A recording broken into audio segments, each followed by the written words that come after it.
will show you when I do my overhead walkthrough of the colored pencil drawing I was doing. I didn't like how it came out at all. I have a lot to learn about composition, and the colored pencils that I have are great for coloring and things like that, but not so much for blending, so I would have to look into colored pencils that blend. It was a good go. I finished it and I learned from it. I asked an artist I know to give me feedback, to give me 3 things I did well and 3 things I could improve on. Yeah, so I'm going to show you the things I don't like along with the things that I do.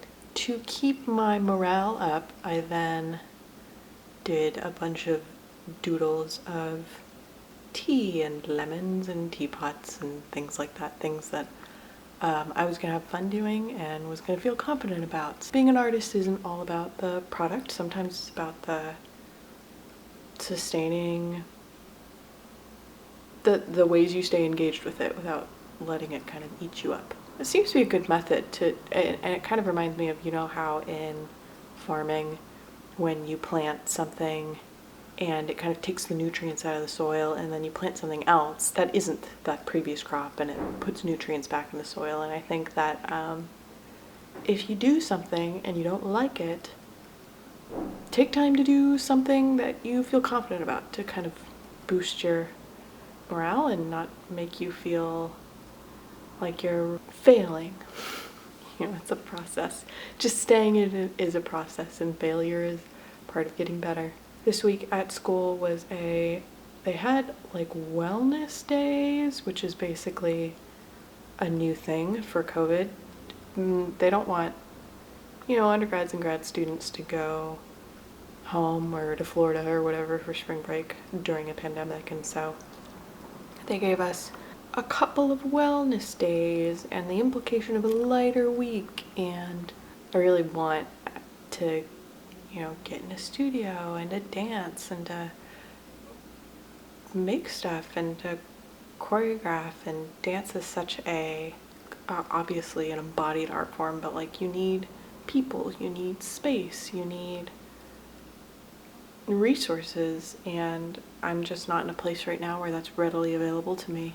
And I don't know, maybe what I do with drawing and sketching and things like that will inform dance. I mean, I'm sure that's the case. I'm sure this is not all for naught. I'm sure it will inform my dance, my thoughts about dance, and my doing of the dancing. I was just dancing on the carpet the other day, and I had socks on and definitely just totally tanked. Just slipped on the floor. But I was graceful. I caught myself, you know, on the side of my thigh and threw my hand down and just kind of rolled out of it and kept going. But I could feel it, you know. I could feel that was not an intentional weight shift. But it was nice to be moving and active in a creative way, even if I'm in a tighter space and not on Marley and trying to be cognizant of my neighbors.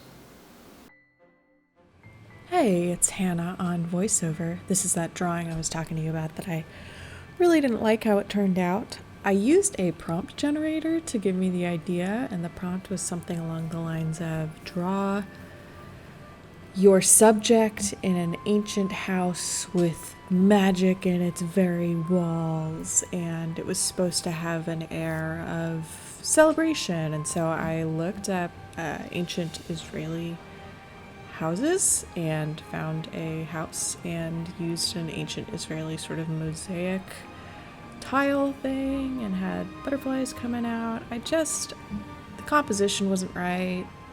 It's just a lot of blank space. I'm not happy with how our hair turned out, but I am happy with, you know, the way that kind of wooden pillar turned out, and I like the concept, you know. So I decided to watch some Cheyenne Barton to encourage me along my path because I was feeling rather discouraged. And so, like I said, I went to my little sketchbook thing and drew a bunch of things I feel confident in drawing, and bring me joy, which is tea. And also, you can't see very well in this video, but I used marker to make the little, fruity nodes, the little lemon nodule things in the lemon, and then used the marker to use these pointillism strokes to make the lemon, and that was a lot of fun. So I really enjoy drawing lemons. And that's what I learned. So I'll leave you here for a bit just to draw along with me, or I have a friend who watches these videos as she is grading papers, which I think is super sweet. So if you want to grade your papers with me, grab a cup of tea and let's hang.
Hey, it's Hannah again. I am going to call this piece Well Enough because I cannot leave well enough alone. Haha. I added more dots, drips, drops to this piece. I thought it filled it out more and actually made the different rainbow colors stand out. It was just kind of fun to fill in the space. And I liked how it turned out a lot better. So yeah. See how it dries kind of right to left because it dries rather quickly. It's pretty easy to let alone and then come back to. I also started this new piece. I did a base of watercolor color. Made a mistake. Rookie mistake number 583 is used paper that is not good for watercolor. I also was having a little trouble with my starter. I actually ended up having to start again. I'll show you next week what happened, but it wasn't bubbling the way that I wanted it to, and I think I just needed to give it more time. It's also rather cold in this apartment. So that might have had something to do with how long it was taking to bubble. Yeah, so I like storing my cards that I've been working on in that book so it keeps it flat, but here's how the other things that I was working on turned out. You'll see here the octopus, my first watercolor for quite some time, turned out moderately well.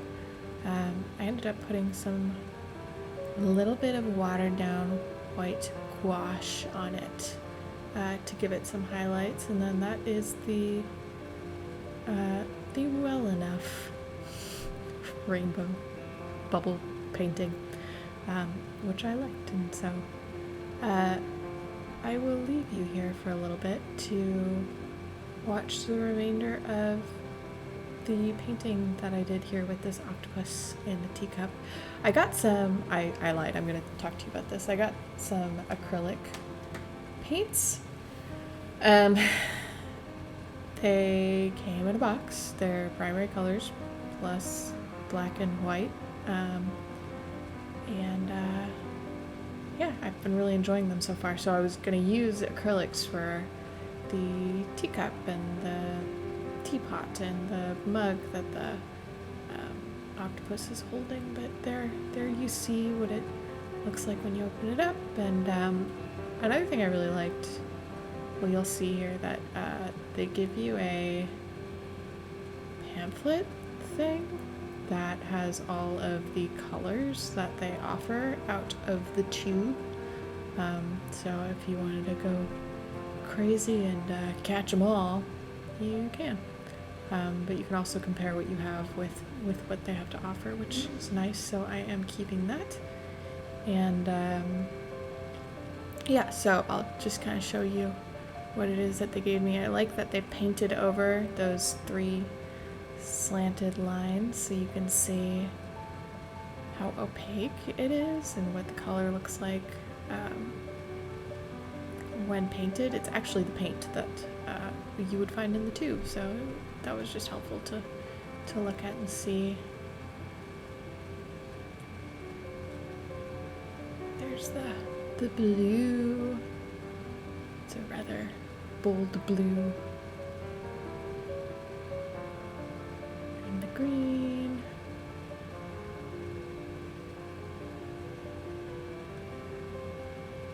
And the black. So yeah, I've liked the product so far. I've liked the Golden Artist Colors collection so far. But I'm new, so I used my paints and I mixed my paints on some leftover Trader Joe's bags because you can't really use acrylics once they've gone dry. So yeah, I will leave you to listen to the music, and if you are grading, continue your grading.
So this is her. This is how she turned out. Would have definitely used better paper. It made it difficult to shade the octopus because the water would pool where the paper had dipped. That is the most dramatic rookie mistake of this piece. Also probably would have played with foreground and background a little better, but other than that, I really like her. She is currently in my book right now, flattening out. So yeah, thanks for watching. Subscribe. I try to do videos once a week, so thanks, and talk to you soon.